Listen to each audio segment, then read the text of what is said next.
Pues nos da mucho gusto estar en Aguascalientes este viernes, terminando esta semana de visitas a Querétaro, San Luis Potosí, Zacatecas y Aguascalientes. Vamos hoy de regreso a la Ciudad de México, de modo que vamos a informar sobre la situación de seguridad en Aguascalientes. Acabamos de terminar la reunión que se hace de lunes a viernes con el Gabinete de Seguridad y en este caso con los gobernadores y en particular aquí en Aguascalientes con el gobernador Martín Orozco Sandoval. Se está trabajando en Aguascalientes, como en todas las entidades federativas, de manera coordinada en este tema de la seguridad que es tan importante y se les va a dar a conocer cuál es la situación que prevalece en esta materia en Aguascalientes.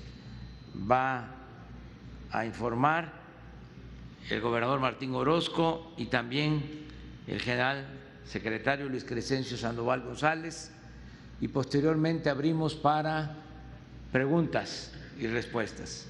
De modo que escuchamos al gobernador.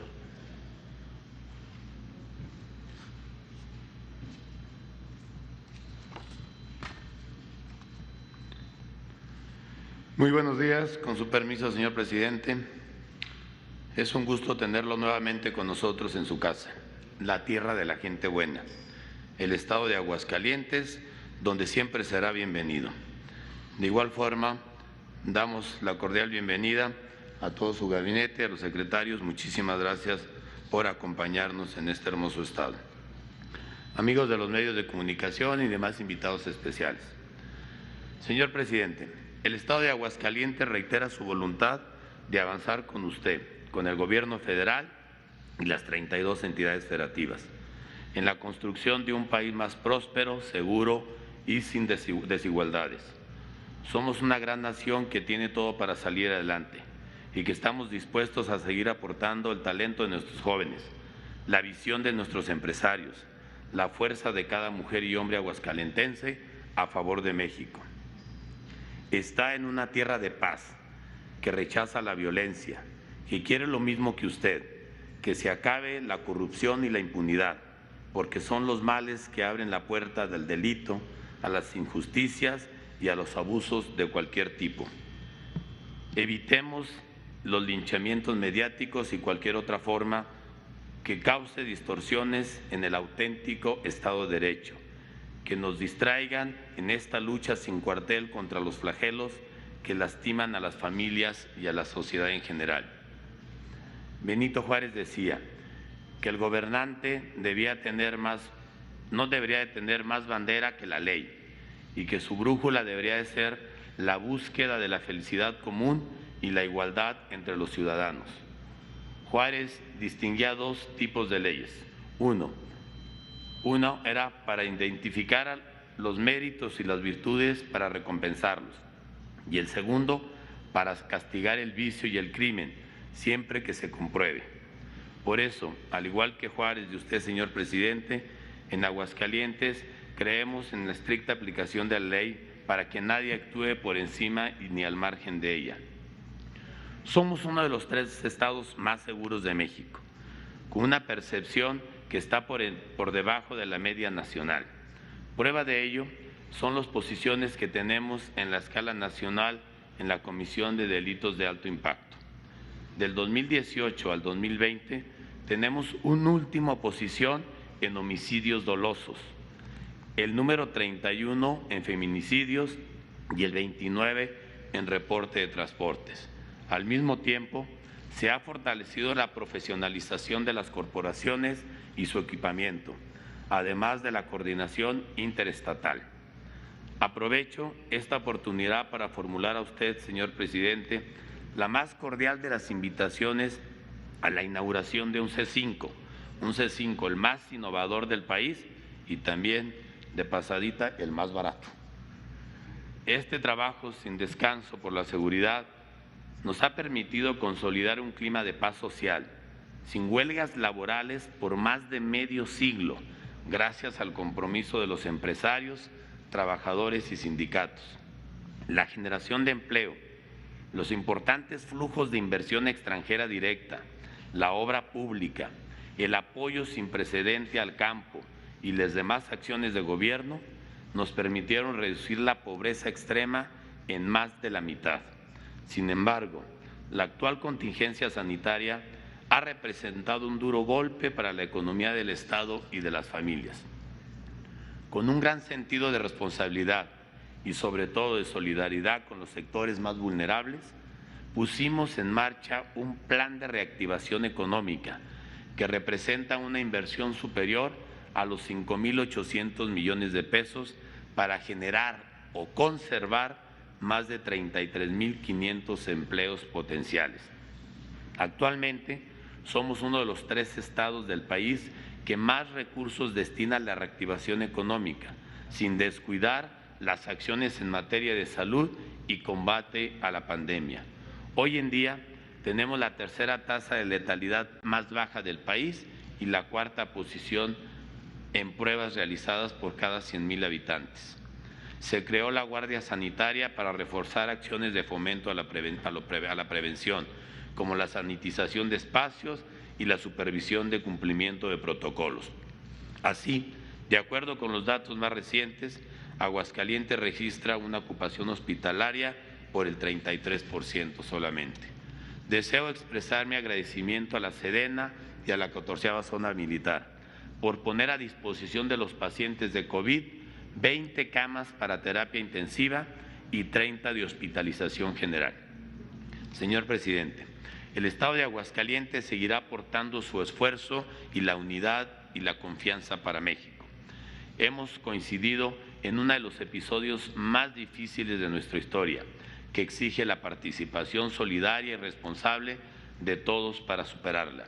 Sobre todo, un gran sentido de empatía hacia las familias que han perdido a su ser querido o su fuente de ingresos a causa de este enemigo invisible.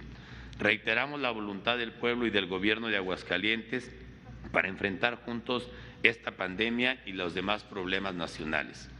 Esta mañana, en un marco de respeto y colaboración federalista, queremos solicitar el apoyo al presidente de la República para llevar a cabo un proyecto de agua segura para el Valle de Aguascalientes. Usted lo conoce muy bien y en unos momentos lo platicaremos si me da la oportunidad. Se trata de un proyecto pertinente que busca remediar la mala calidad del vital líquido, su escasez y la sobreexplotación de los mantos acuíferos en nuestro estado. El agua es un recurso estratégico para el desarrollo de México y aquí lo queremos cuidar. Como usted ve, señor presidente, en Aguascalientes tiene un firme aliado para transformar a México con la fuerza de la razón, los acuerdos y el valor de la paz. Sea nuevamente bienvenido, porque aquí siempre encontrará manos abiertas dispuestas a trabajar, no al enfrentamiento, sino a aquello que nos convierta en un país con libertades, derechos e igualdad para todos.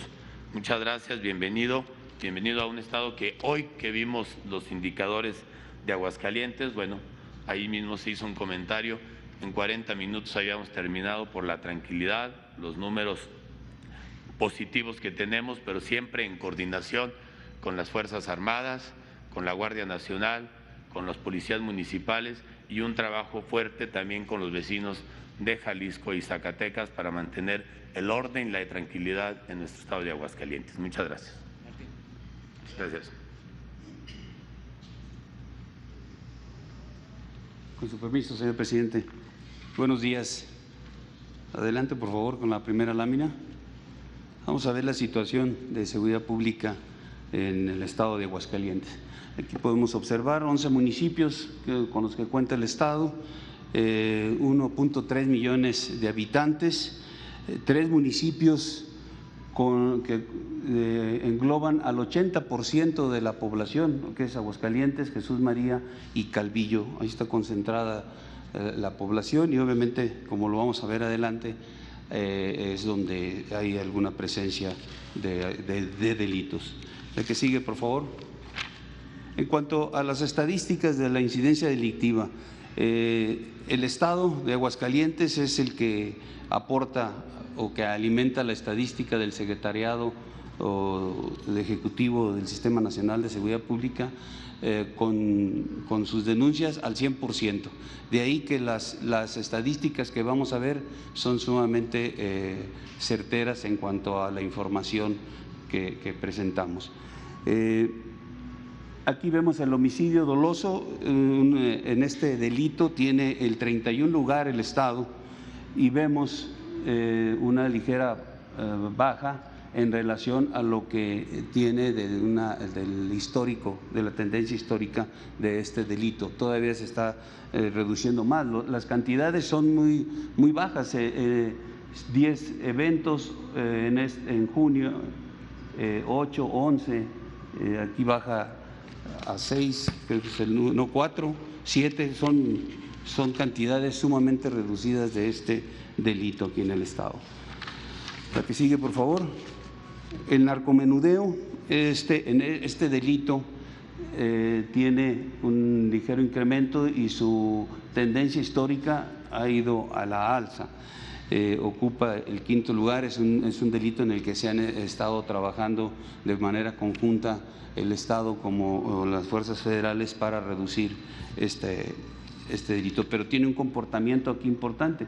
Aquí a finales del año pasado tuvo una reducción sumamente fuerte, a principios de año se vuelve a subir y el trabajo que se ha estado realizando logra ahorita de alguna manera estabilizar y poder actuar en contra de este delito de manera eficiente. La que sigue, por favor. El robo de vehículos.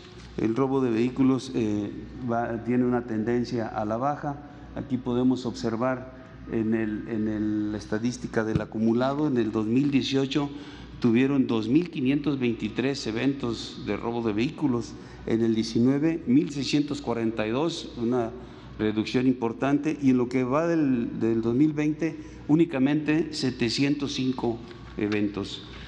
Adelante. En cuanto a homicidios dolosos por entidad federativa en todo lo que va de la presente administración y hasta el mes de julio, el Estado tiene el 29 lugar con 148 eventos, muy retirado de la media nacional. Y estos homicidios dolosos considerados por cada 100,000 habitantes, el Estado se va, adelante, por favor, al 31 lugar. La que sigue, por favor.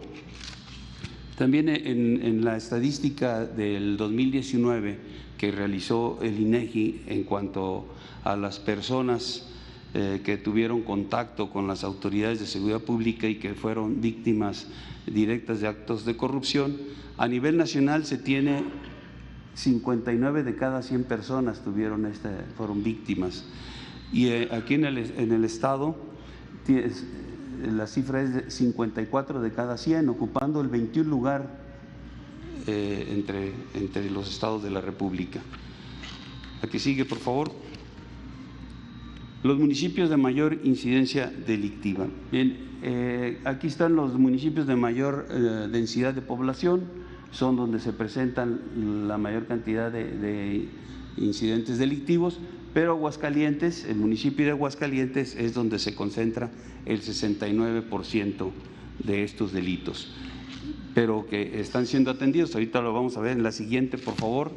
En lo que es la seguridad pública del Estado, aquí solamente en el municipio de Aguascalientes tienen 2.019 policías y de ahí le sigue Jesús María y Calvillo también en presencia policial. Aquí en Aguascalientes esa cantidad de policías que tiene desplegado entre policías estatales, policías municipales, representan el 75% de la fuerza que tiene el Estado a disposición. Y una parte importante de mencionar es que el Estado cuenta con el mando único en la cuestión policial, a excepción de aquí del municipio, pero la coordinación que se lleva a cabo aquí entre el municipio, el Estado y las fuerzas federales es importante para lograr mantener índices delictivos muy reducidos. Adelante, por favor. Las fuerzas de seguridad federales, aquí está la Secretaría de la Defensa, la Guardia Nacional, con un total de efectivos de 1,189, de ellos 865 son operativos y que sumados a la fuerza del Estado y de los municipios hacen un total general de 3,873 elementos, de los cuales 2,929 son efectivos operativos desplegados en todo el Estado, y todo el Estado constituye una coordinación regional de la Guardia Nacional. Ahí se ven los esfuerzos de todas las fuerzas de seguridad. Se tiene un proyecto de construcción de un cuartel de la Guardia Nacional aquí en Aguascalientes. Este está proyectado para el año que entra. Ya se han iniciado las gestiones para la obtención de los terrenos donde se va a construir esta instalación. En cuanto a aseguramientos, son reducidos en comparación con otros estados, pero bueno, también es la condición que se vive aquí en Aguascalientes. Los más relevantes son detenidos, 125, la marihuana asegurada, 758 kilogramos, y vehículos terrestres, 95 vehículos asegurados. Y aquí podemos ver la diferencia del trabajo del 19 al 20, que aquí una parte importante es la gran coordinación que se tiene, el uso de la inteligencia a nivel estatal y a nivel federal, que nos lleva a tener resultados importantes. Adelante, por favor. Los recursos federales en el ámbito de seguridad que llegan aquí al Estado, aquí están los 3 programas, el Fondo de Aportaciones para la Seguridad Pública con 192.8 millones de pesos, el Fortasec con 53.6, el Fortamun con 920.8 millones de pesos. Aquí lo importante lo podemos observar en la gráfica, donde el 59% de estos recursos se utilizan en equipamiento tecnológico e infraestructura que mucho apoya al mantenimiento de la seguridad pública, y otro al control de confianza. El 14% de esos recursos están destinados al control de confianza para los elementos que integran la seguridad. Adelante, por favor. En los programas sociales, el Estado tiene 14 programas sociales.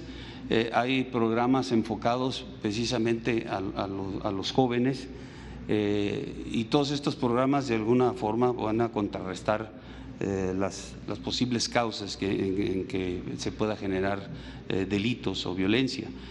De alguna manera coadyuvan con la seguridad. Dentro de esos 14 programas tenemos 188,350 beneficiarios, y el total de recursos son más de 2,216 millones de pesos. Los programas que mencionaba van directamente a los jóvenes. Bueno, está Jóvenes Construyendo el Futuro, va en las becas en educación básica, las becas en educación media, Jóvenes Escribiendo el Futuro, el apoyo de niños, niñas e hijos de madres trabajadoras, además de los apoyos a productores, a personas con discapacidad, adultos mayores. La que sigue, por favor. En cuanto al auxilio a la población civil, se ha aplicado estos planes que tenemos las fuerzas federales en auxilio solamente en 4 ocasiones con eventos de lluvia, en 7 incendios forestales, empleando 318 elementos y 30 vehículos. Es todo en cuanto a la seguridad pública del Estado. Muchas gracias. Bueno, como no vamos a tener otro acto en Aguascalientes,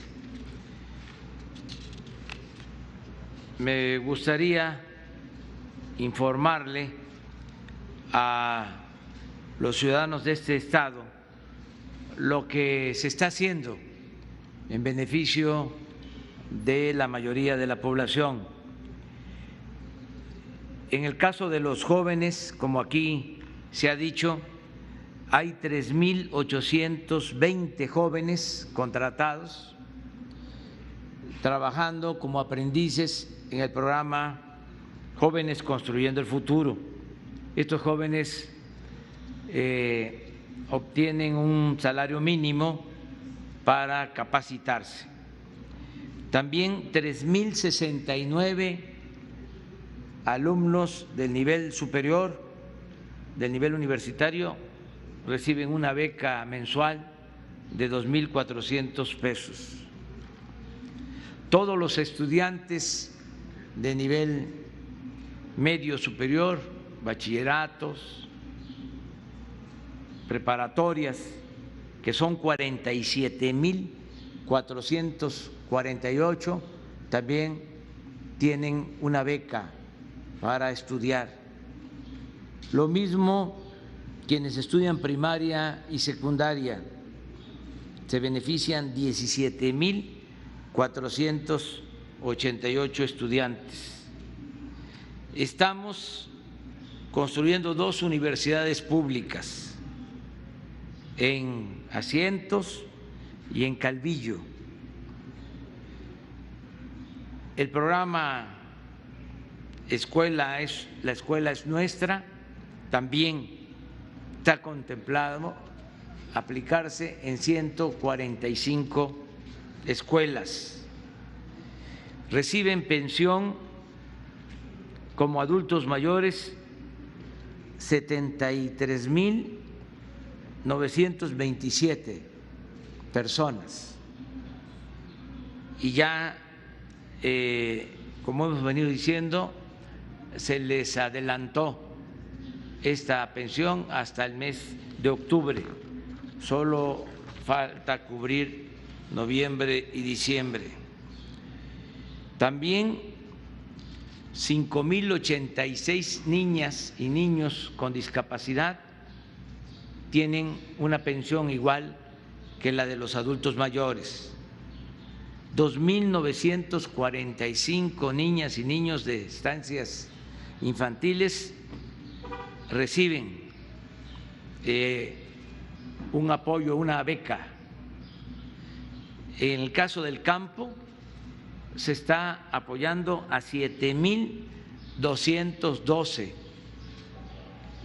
productores, tanto ejidatarios como pequeños propietarios, con lo que era antes el Procampo, que ahora se llama Producción para el Bienestar, y con precios de garantía para sus productos. Aquí en Aguascalientes se tiene contemplado la construcción de 17 sucursales del Banco del Bienestar para que la gente cobre sus apoyos y no tenga que viajar a donde existen sucursales bancarias. En lo que tiene que ver con los créditos para pequeñas, medianas empresas, sobre todo a partir de la crisis de la pandemia, aquí en Aguascalientes se han otorgado alrededor de 15,000 créditos para pequeñas y medianas empresas. 15,000 créditos que se pueden clasificar en dos: los que se han entregado a empresas que tienen trabajadores inscritos en el Seguro Social, que son 3.136 empresas que han recibido estos créditos de 25,000 pesos, un monto total de 78.400.000 pesos, y créditos a la palabra también de 25,000 pesos para pequeñas empresas, en su mayoría del sector informal,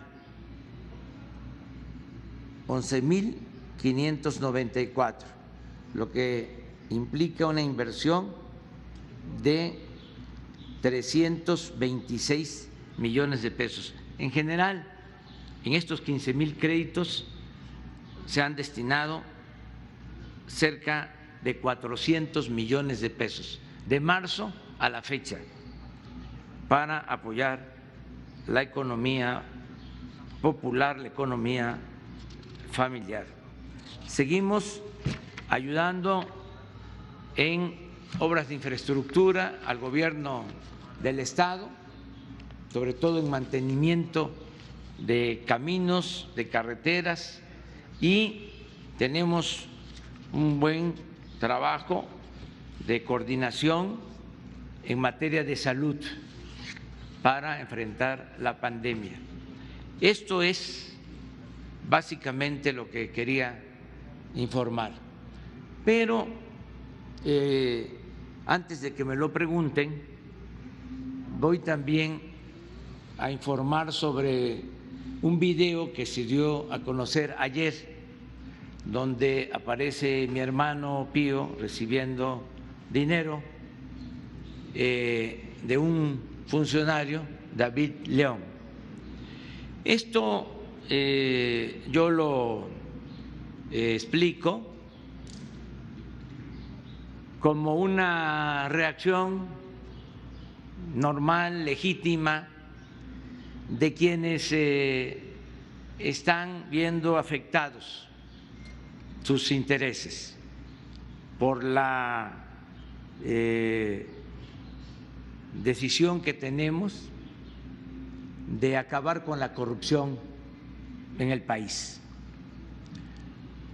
Como se están ventilando casos muy graves de corrupción, como es el caso del señor Lozoya, que ha implicado a expresidentes, a legisladores, a funcionarios públicos, y como también se está ventilando el caso del señor García Luna, que está siendo juzgado en Estados Unidos, acusado de haberse puesto al servicio del narcotráfico, de una banda de narcotraficantes, siendo secretario de Seguridad Pública del Gobierno Federal. Estos dos casos muy delicados. Pues entonces nuestros adversarios buscan equiparar las cosas y decir todos son lo mismo. Esto es bastante usual, recurrente, cuando se está llevando a cabo una transformación. Eso se decía en las campañas, todos son lo mismo, todos son iguales. Pero no es así, no somos iguales. En este caso del video de mi hermano con David León, hay pues notorias diferencias con relación a los otros asuntos. No solo es lo cuantitativo, no solo es el monto del dinero, porque no es comparar solo una operación ilícita que está denunciando el señor Lozoya, donde cobraron $200 millones de más en la venta de una planta chatarra, que esto que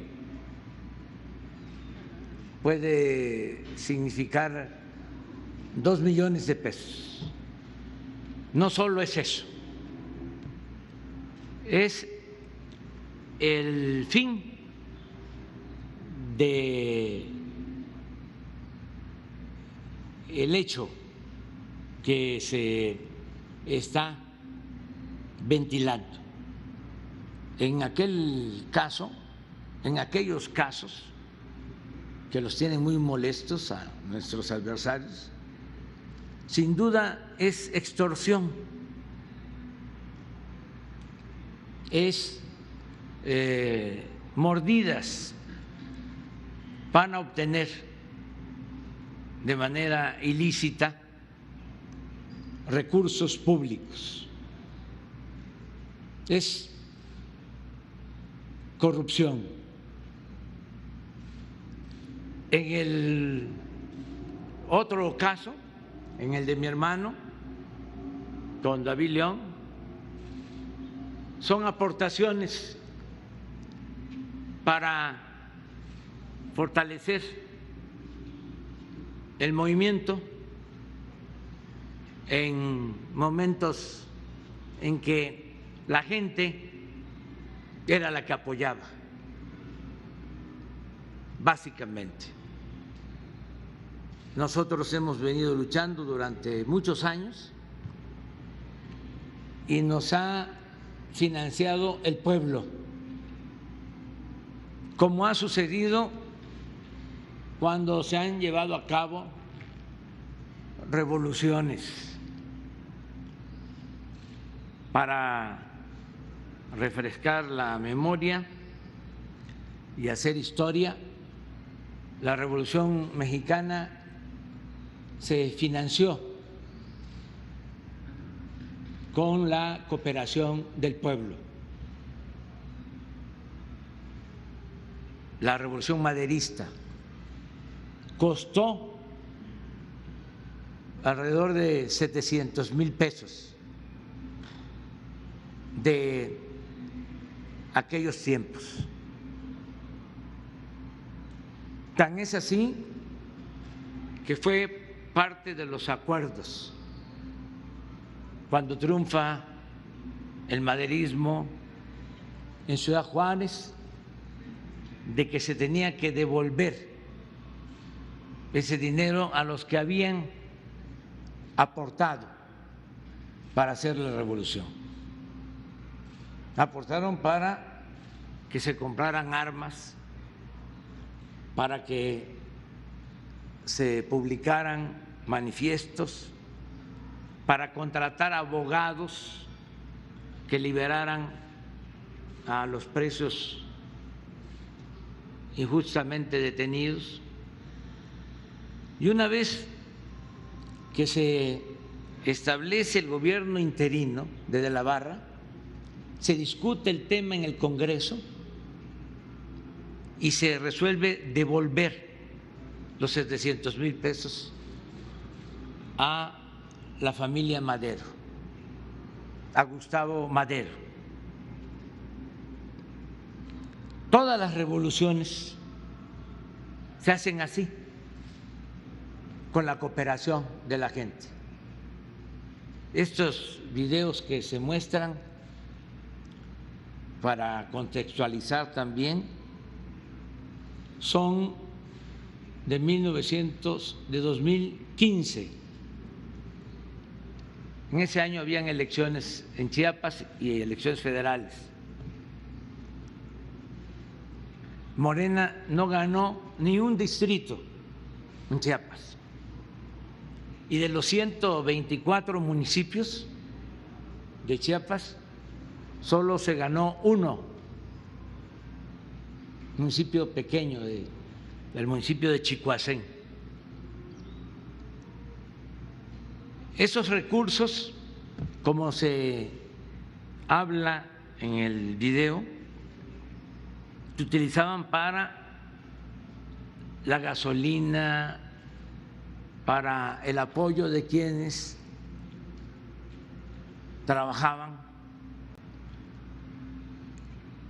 en la organización del movimiento. Y como él mismo lo afirma, David León contribuía de esa manera, consiguiendo esos fondos. ¿Cómo ayudaron muchos mexicanos.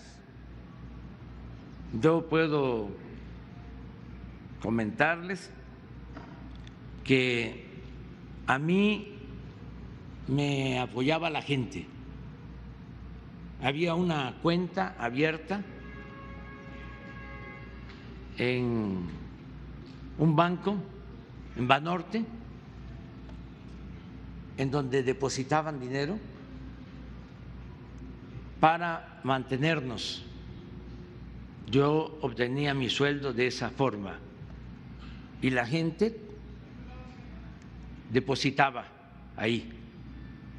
Esto por años, hasta que nos clausuraron la cuenta. Primero la teníamos en otro banco, no era Banorte, y por represalias nos las cancelaron y le tengo que vivir agradecido al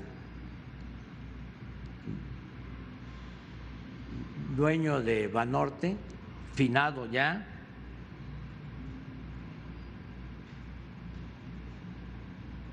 Roberto González, que a pesar de la situación tan difícil de represión que vivíamos, se atrevió a abrirnos la cuenta. De todas maneras, siempre he dicho de que debemos de acabar con la corrupción y con la impunidad. Y tenemos que actuar de manera consecuente. Esta revelación, estos videos que presentó Loret de Mola, deben de entregarse a la Fiscalía General de la República. Es decir, el señor Loret de Mola debe de presentar una denuncia, o los expresidentes o sus representantes, me refiero al presidente Peña Nieto, al presidente Calderón, al expresidente Salinas de Gortari, o los dirigentes de los partidos opositores, para que se inicie la investigación que corresponda. Aquí abro también un paréntesis para aclarar que no tiene nada que ver este video con la elección presidencial del 2018, para que no vaya a haber malas interpretaciones. Y que una vez presentada esta denuncia, se inicien las investigaciones, se llame a declarar a los implicados y se actúe legalmente. Cero corrupción, cero impunidad, sea quien sea. Lo he venido sosteniendo. Nada ha dañado más a México que la deshonestidad de los gobernantes, que la corrupción política. Por eso no debe haber impunidad para nadie. Lo dije en la toma de posición y lo he venido repitiendo. Si un familiar comete un delito, debe ser juzgado, sea mi hijo, mi esposa, mis hermanos, mis amigos, quien sea. Se acabó la impunidad. Yo no le voy a fallar al pueblo de México. Además, no voy a ceder en mi propósito de limpiar de corrupción al país, de desterrar la corrupción, de purificar la vida pública. Y si actúo como lo tengo que hacer, con integridad, con rectitud, voy a mantener siempre mi autoridad moral para tener autoridad política y, repito, desterrar la corrupción del país, que es el principal problema de México. Vamos todos juntos a terminar con la peste de la corrupción. Y el gobernante tiene que dar el ejemplo. No vamos a dar ni un paso atrás en este propósito.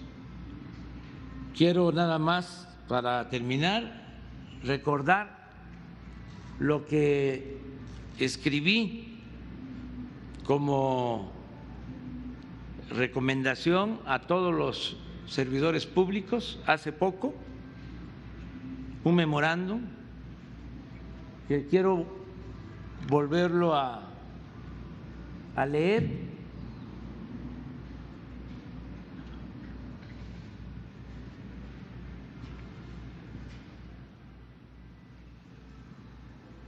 Dice así: me dirijo a ustedes con la instrucción clara y precisa de no permitir bajo ninguna circunstancia la corrupción, el influyentismo, el amiguismo, el nepotismo, ninguna de esas lacras de la política del antiguo régimen. Todos estamos obligados a honrar nuestra palabra y cumplir el compromiso de no mentir, no robar y no traicionar la confianza de los mexicanos. En consecuencia, les reitero, no acepto bajo ninguna circunstancia que miembros de mi familia hagan gestiones, trámites o lleven a cabo negocios con el gobierno en su beneficio o a favor de sus recomendados, entre comillas. Esto incluye a mi esposa, hijos, hermanos, hermana, primos, tíos, cuñados, nueras, concuños y demás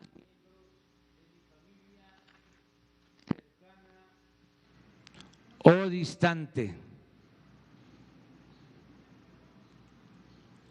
Ustedes, porque esto va dirigido a los servidores públicos, no tienen la obligación de escuchar propuestas indecorosas de nadie. Y en el caso de mis familias, en el caso de mis familiares, ni siquiera de recibirlos en sus oficinas y contestarles el teléfono, nada de nada. Solo me resta decirles que de no cumplirse esta recomendación, se podría caer en actos de deshonestidad y en la esfera del derecho penal. Este memorándum es de fecha 13 de junio de 2019 y lo he repetido ya en otra ocasión, en una mañanera como esta. Esto es lo que aplica y vamos adelante.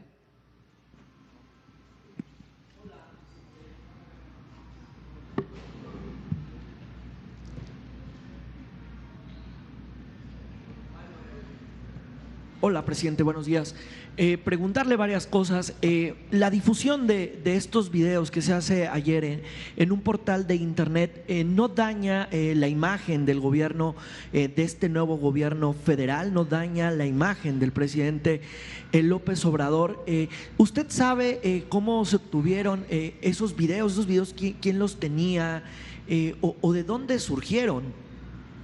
Bueno, el propósito es ese, dañar la imagen del gobierno, pero no lo van a lograr. Hay aves que pasan el pantano y no se manchan, mi plumaje es de esos. Siempre he salido de la calumnia ileso y tengo mi conciencia tranquila. Por eso soy capaz de enfrentar a la mafia de la corrupción de México y acepto el desafío, porque esto también me da oportunidad de ir al fondo, es decir, de que todos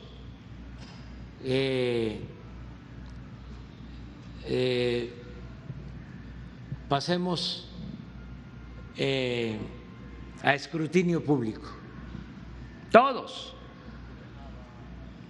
nada de tecnicismos o de pruritos, la vida pública completamente pública. Entonces, esto me va a ayudar a que pues se sepa todo por completo, porque tienen que llamar a declarar a mi hermano, a David León, y llegar al fondo. Y lo mismo a los expresidentes. Y no dejar ningún detalle en el caso de las denuncias contra Lozoya y contra García Luna. A fondo, entre todos, sin, como lo mencionó Martín, el gobernador de Aguascalientes, sin linchamiento político, con mucha seriedad, pero fuera máscaras, nada de hipocresía, transparencia completa, total. Yo sabía de estos videos. ¿Desde cuándo? Desde hace como 5 días o 6, porque me buscó David León, preocupado porque había recibido una llamada donde le advertían que iban a salir estos videos, y le dije que enfrentara la denuncia y que dijera la verdad. De ayer que salen los videos, me habla para comentar que iba a poner un mensaje explicando, lo hizo, y le sugerí de que también no aceptara el nombramiento para hacerse cargo de la empresa distribuidora de los medicamentos, que esperara a que se aclarara este asunto, porque el manejo de los medicamentos estuvo plagado de corrupción, la compra de los medicamentos, la distribución de los medicamentos, Entonces, con esto, pues no podría él, hasta que no se aclare la situación, hacerse cargo de esa empresa que tiene como propósito que no se roben el dinero de los medicamentos, como sucedía, porque estamos hablando de una compra de alrededor de 90,000 millones de pesos de medicamentos y muchos intereses. Entonces, ya sabía yo que se iba a presentar el video, de modo que no me sorprendió. ¿No se sorprendió? Pero, ajá. No tengo más información, pero eso lo va a investigar seguramente el Ministerio Público. Presidente, si esta investigación, déjeme futurear un poco, si esta investigación alcanza, porque en ese momento usted era presidente nacional de Morena en el 2015 y era la primera vez, si mal no recuerdo, que competía el partido en unos comicios federales, si esa investigación lo alcanza, ¿usted estaría dispuesto a declarar ante la autoridad ministerial? Claro que sí, no sería la primera vez que voy al Ministerio Público. Y aprovecho para pues recordar, hacer un repaso de todo lo que ha sido nuestra lucha en contra de la corrupción y quiénes son los más importantes jefes de las bandas de delincuentes de cuello blanco que hay en el país. Pero sí voy, desde luego. Eso es lo que estoy planteando, que se vaya a fondo y que sea la Fiscalía la que resuelva.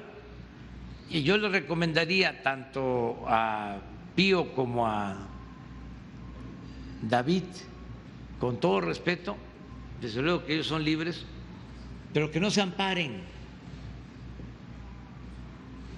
que den la cara, porque yo tengo la experiencia cuando el éxodo, cuando el desafuero, bueno, hasta me pagaron la fianza, fueron a pagarme la fianza mis adversarios.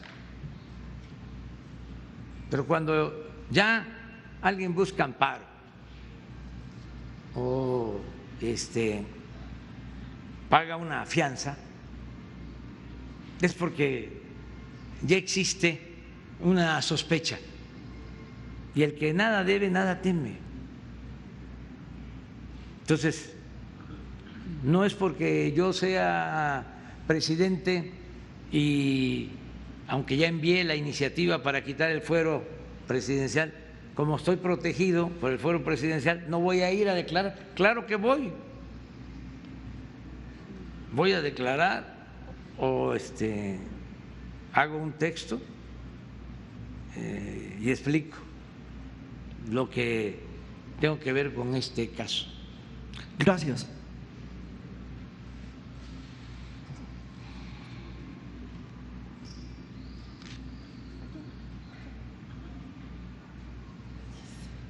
Buenos días, presidente. Yo quería también hacerle algunas preguntas acerca de este tema. Lo primero es saber si usted sabía de este dinero en el 2015.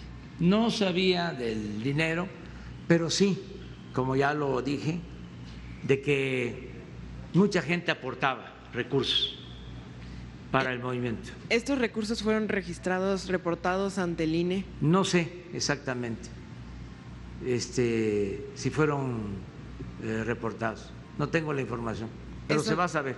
¿No le ha dicho entonces David León si fueron reportados los recursos? No. Cuando se aportaban estos recursos,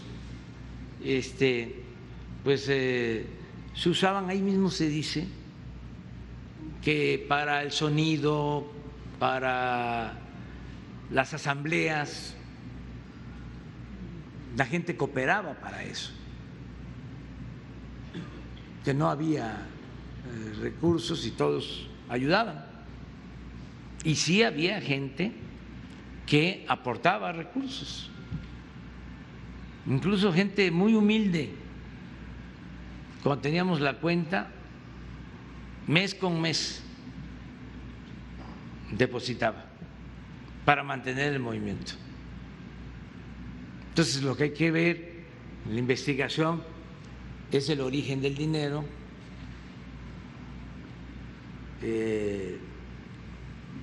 para qué se usaba, cuál era el fin último.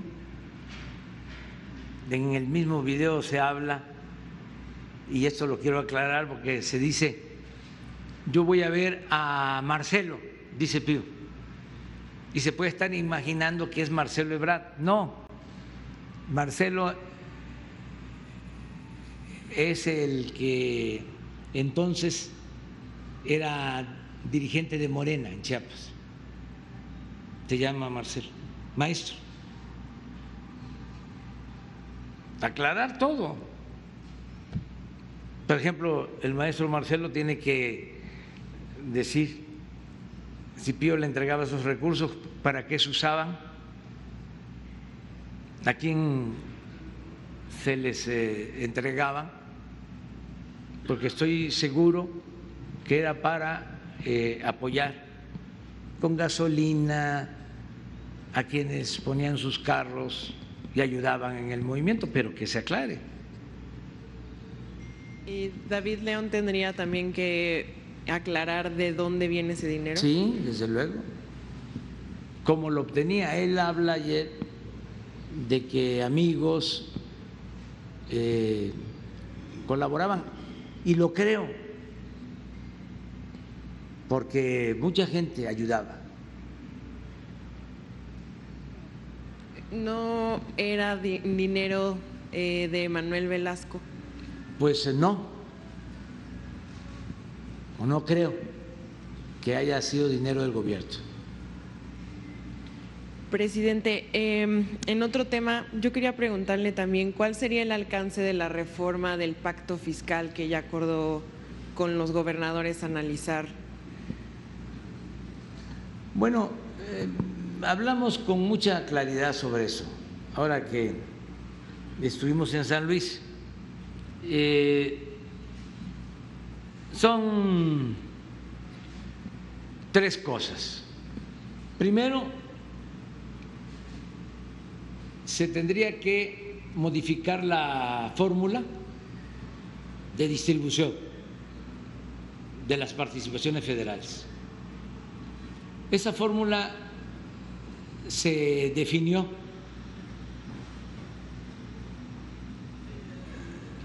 de origen desde los años 80, pero se fue modificando. La última modificación se hizo en el sexenio pasado. Entonces, se tomaba en cuenta lo que aportaban las entidades federativas, era un parámetro. Se tomaba en cuenta el nivel de pobreza de los estados para el reparto,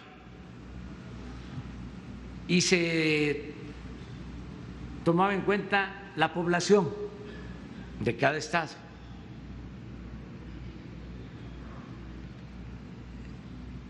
Y así se mantiene en lo general esa fórmula. Entonces se le entrega de todo lo que recauda la federación un porcentaje a los estados, que se distribuye de acuerdo a población, a crecimiento económico,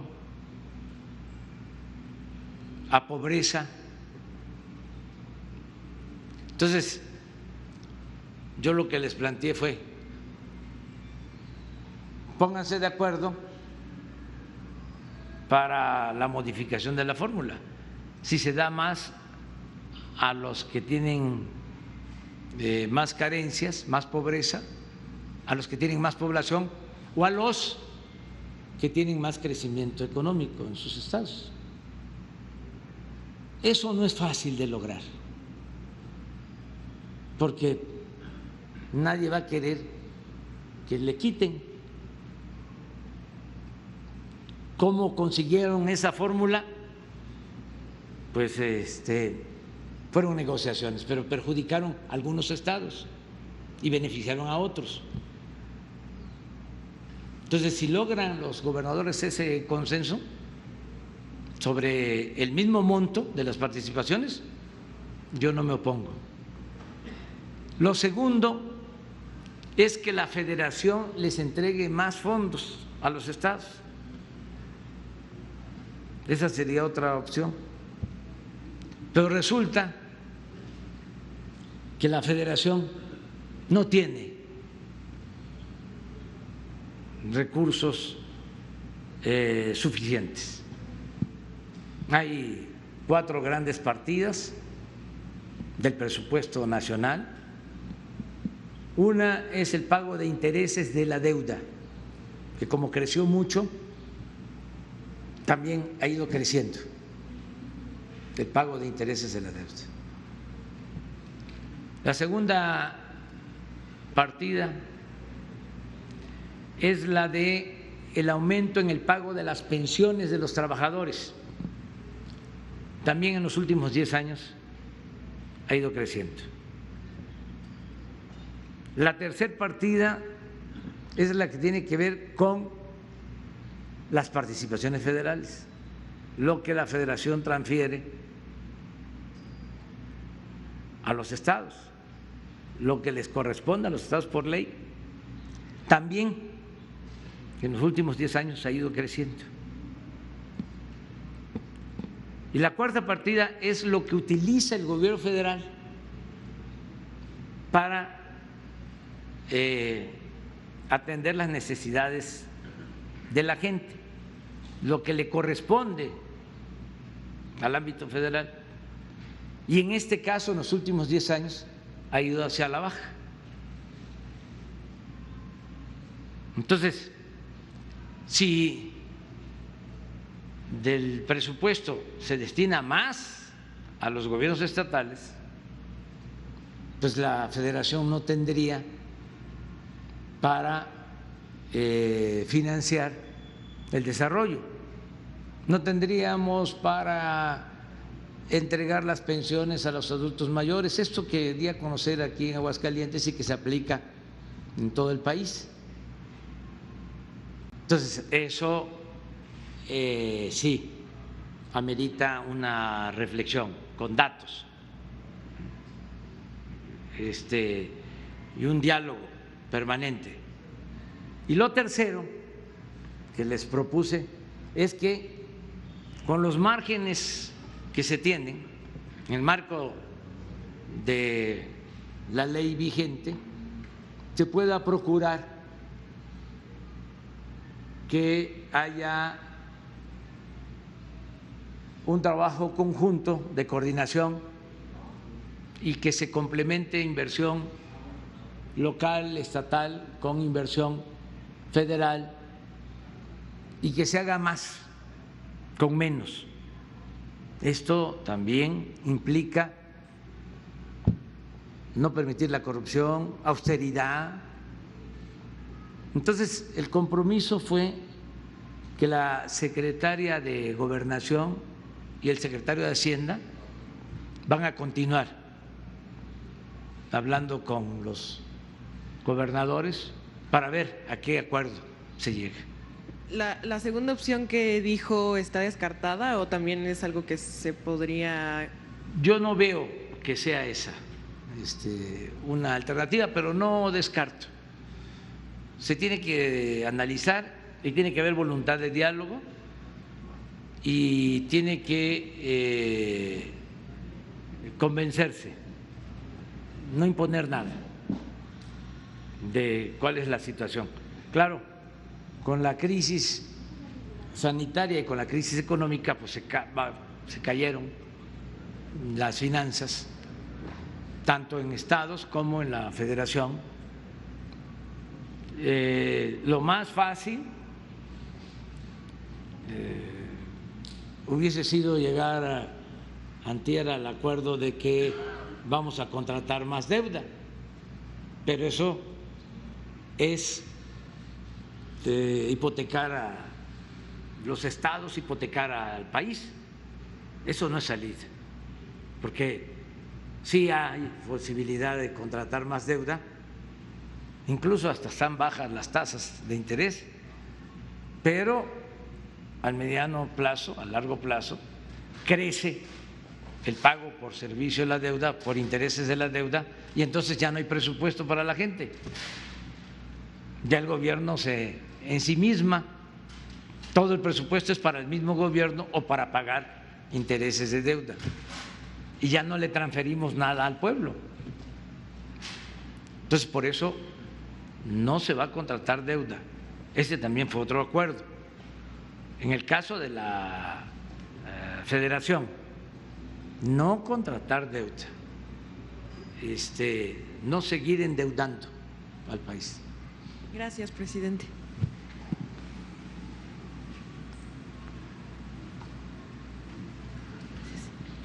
Gracias, presidente. Buenos días. Preguntarle qué va a pasar con David León. Decía que en tanto no va a rendir protesta. Entonces, ¿él está ahora en qué estatus en el gobierno? ¿Está fuera del gobierno? Estaba a punto de ser nombrado, si no es que lo nombraron el domingo pasado, pero creo que todavía no tiene nombramiento.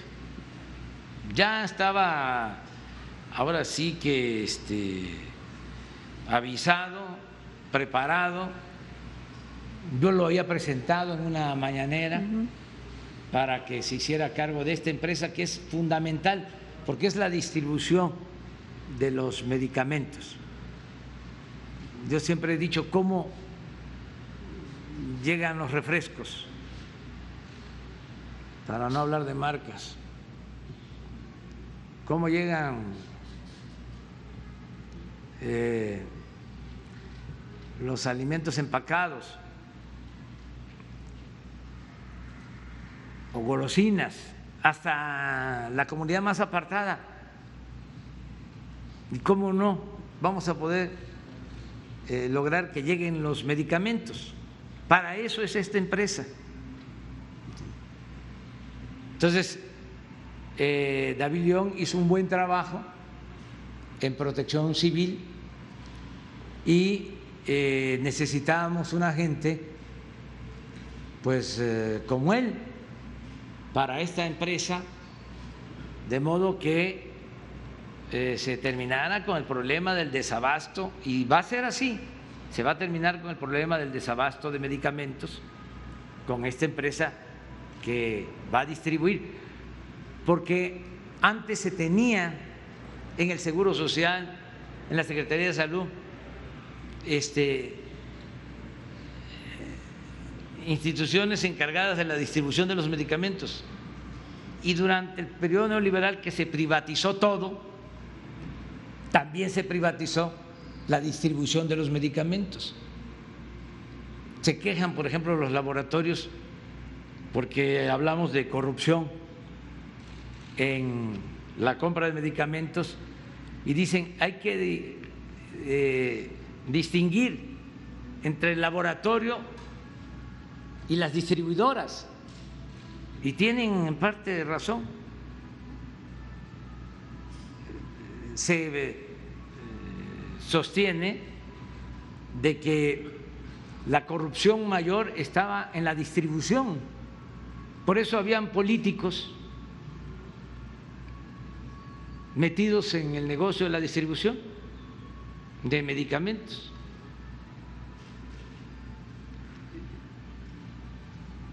Entonces vamos ahora a buscar a otra persona, en tanto se resuelve el asunto, se ventila el asunto, se aclara, y que David pueda quedar libre y limpio. ¿No sería mejor que ellos pidieran a la Fiscalía, se presentaran para que se abra la investigación, para no esperar a que también alguien presente la denuncia? Puede ser, y cualquier ciudadano, sí, pero eso que estás planteando puede ser que ellos mismos vayan y que digan, pasó esto, y si no hay otra denuncia, nosotros venimos a solicitar que nos investiguen y estamos a disposición de la autoridad. Porque también se pudo haber abierto pues una cuenta donde se recibieran las aportaciones, quizá para evitar este tipo de suspicacias, que se entregue dinero así en sobres, ¿no? Sí, sí, pero eso lo van a explicar ellos. Y preguntarle del tema de Lozoya, si ya terminó finalmente de leer esta denuncia. Sí, la terminé de leer al mediodía, porque si no, no hubiese yo podido dormir. Me hubiese dado pesadilla. No, está fuertísima. Ya terminé. Y hay cosas, vamos a decir, anecdóticas. Como lo del Ferrari. Lo de Ferrari, por ejemplo. O lo de la bolsa de la periodista. Pero hay cosas de fondo, como lo de etileno 21, o sea, el contrato que se le entrega a etileno 21 con un subsidio de 25%. Estamos hablando de cientos, si no de miles de millones de pesos. Hay que hacer la cuenta bien. Lo que hablábamos, lo que mencionábamos de la fábrica de fertilizante, que el mismo Lozoya, siendo director de Pemex, asegura que estaba convertida en chatarra, que llevaba 16 años parada, y que se hace el acuerdo arriba. Yo siempre sospeché de esa compra, porque es un negocio de la cúpula, y aquí sí hay que decir, en abono a Lozoya, no podría llevar a cabo una compra de 270, 300 millones de dólares el director de Pemex sin que se enteraran en Hacienda, por ejemplo.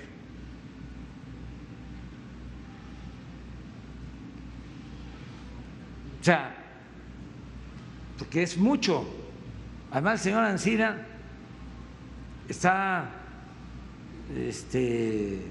muy encumbrado y con muchas influencias. Bueno, tan es así que acaba de lograr que un juez declarara que ya no procedía el juicio que había prescrito.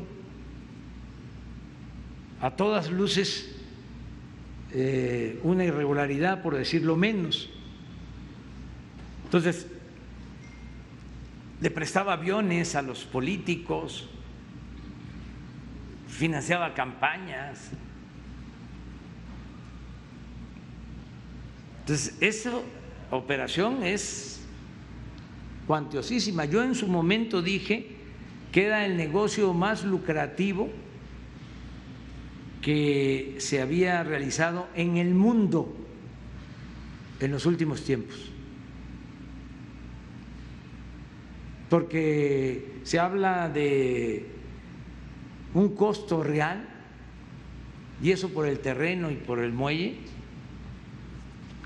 de cuando mucho 70 millones de dólares, y pagaron 370.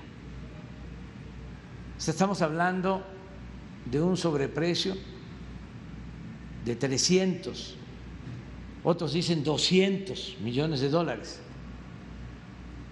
pero en pesos son como 6,000 millones de pesos de sobreprecio, 8 mil millones de pesos.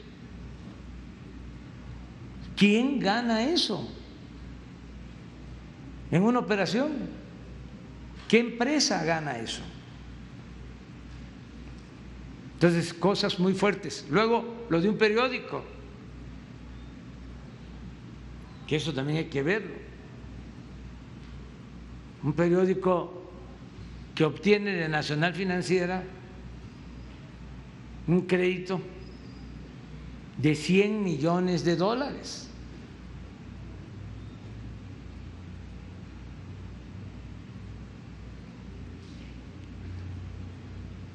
Hay que ver si es cierto. Entonces, sí hay materia, en este caso. Ahora la mayoría ya se están deslindando, la mayoría de los personajes ahí mencionados. ¿Pudo actuar solo Lozoya con este nivel Pero hay que de corrupción? esperar a que se termine la investigación y hay que tener confianza en la Fiscalía. Yo le tengo confianza a Alejandro Hertz, lo considero un hombre recto y sabe que es un momento histórico el que estamos viviendo. ¿Es ahora o nunca?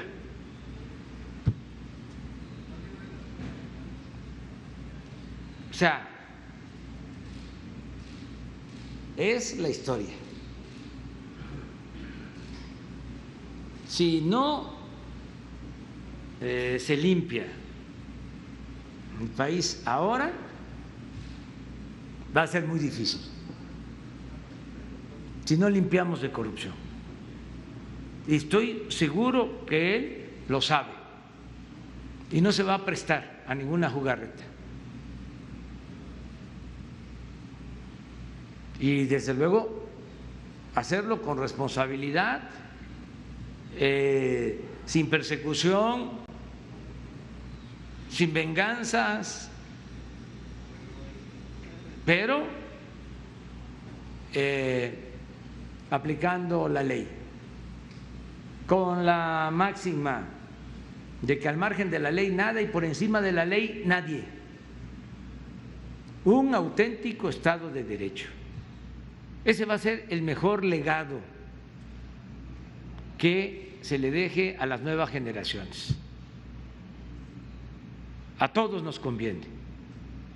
Y es el momento. Y hay tema, hay materia para que se vaya a fondo.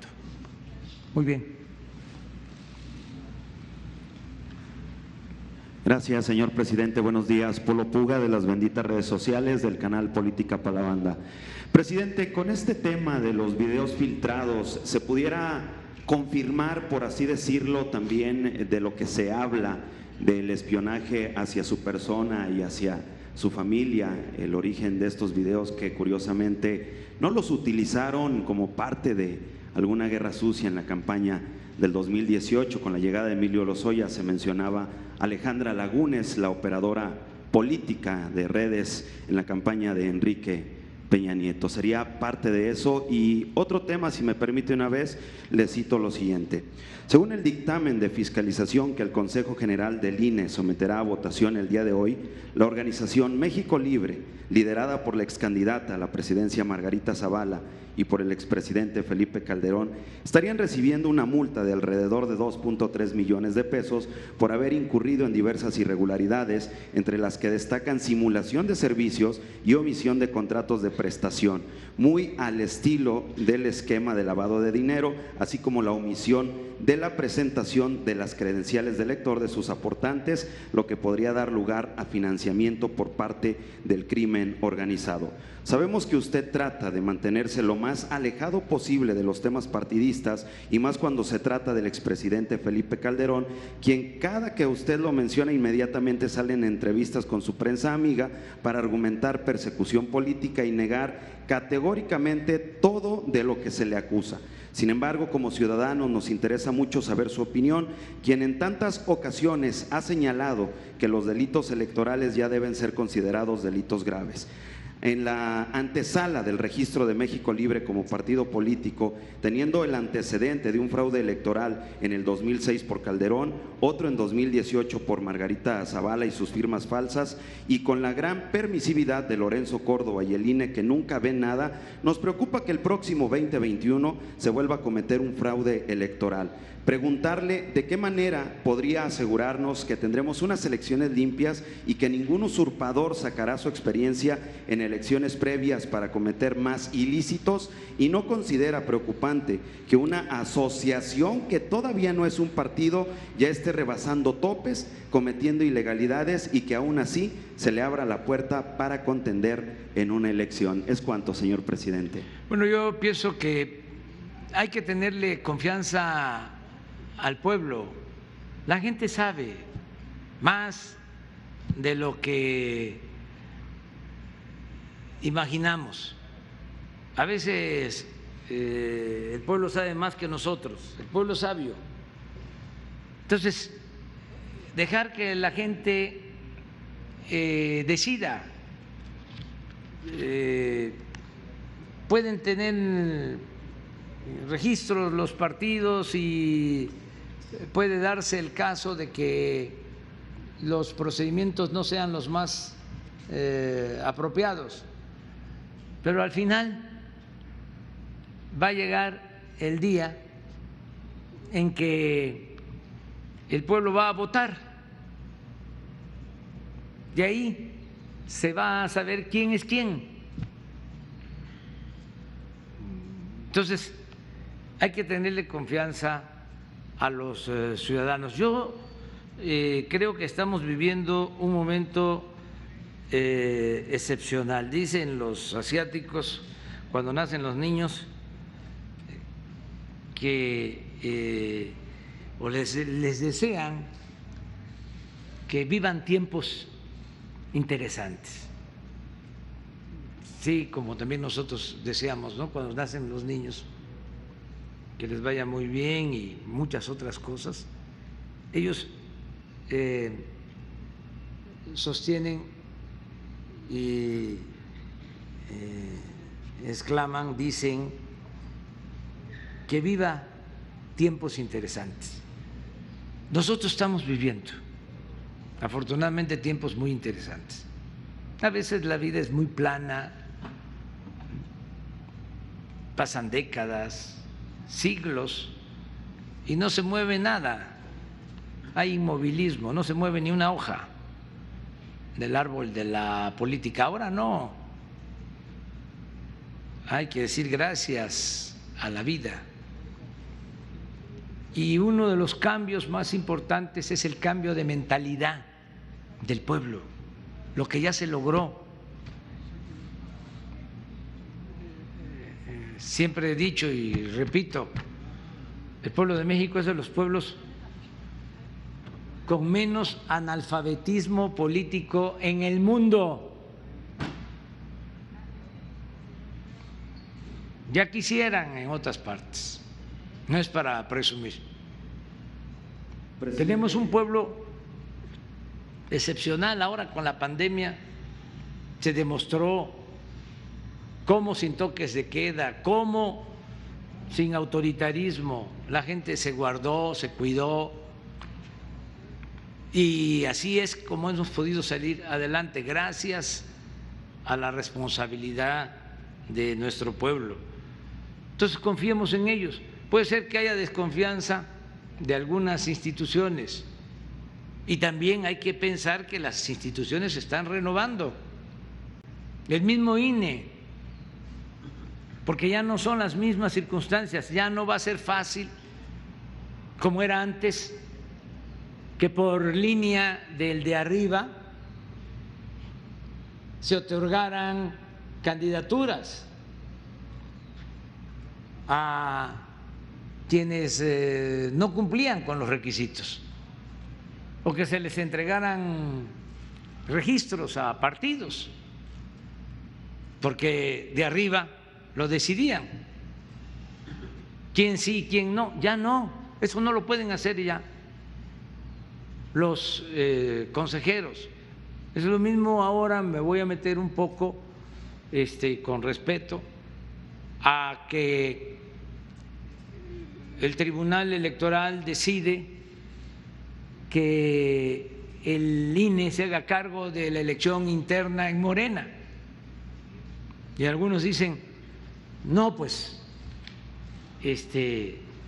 va a haber fraude. Yo digo, no, yo lo veo bien y tiene que haber autocrítica. ¿Por qué no se pusieron de acuerdo al interior? Y además, ¿por qué no desde el principio se aceptó lo de la encuesta?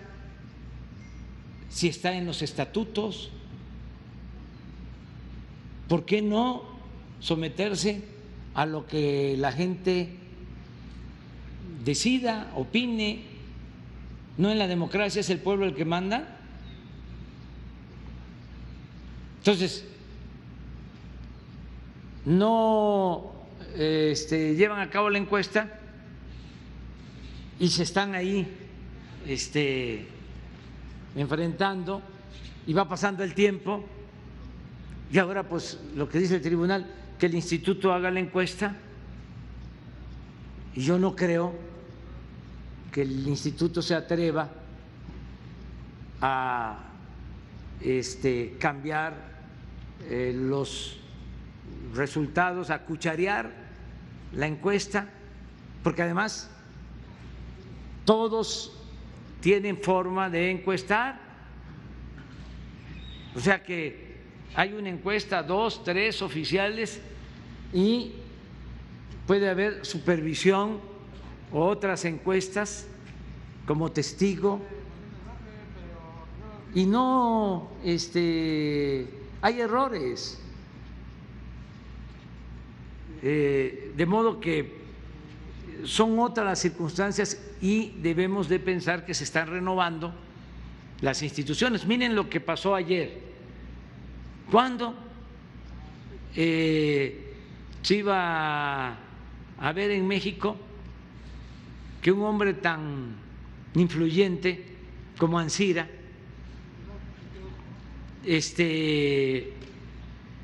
recibiera un revés del Poder Judicial, de la judicatura del Poder Judicial, que sanciona o suspende a un secretario de juzgado que resuelve que ya no se podía enjuiciar al señor Ancira. ¿Cuándo se había visto eso? Si estos eran los que mandaban en el Poder Judicial, eran los mandamases. Entonces, ya es otro el Poder Judicial. Claro, es un proceso, lleva tiempo, pero es distinto. Esto mismo que estamos viendo con la Fiscalía. Antes el procurador era un empleado del presidente. Ahora Germán Eros es un servidor público independiente, autónomo. Esto mismo que estamos tratando hoy, ¿cuándo se veía que todos los días el presidente contestara preguntas y respondiera, pidiera la cara? Todo era puro boletín. Leía uno los periódicos y era el mismo texto en todos. Ni siquiera le cambiaban las comas o los términos. Lo mismo, lo que les enviaban. Ahora no, ahora es distinto en los medios. Se ha avanzado también en ese terreno. Entonces, eso es lo que puedo contestarte. Muchas gracias. Bueno, yo creo que hasta aquí vamos a llegar porque fíjense que hoy salimos más temprano hacia la Ciudad de México. Entonces ya vamos a desayunar.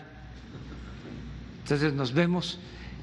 Muchas gracias al ciudadano gobernador que nos ha tratado con mucha gentileza y con mucho respeto y que estamos trabajando de manera coordinada. Muchas gracias.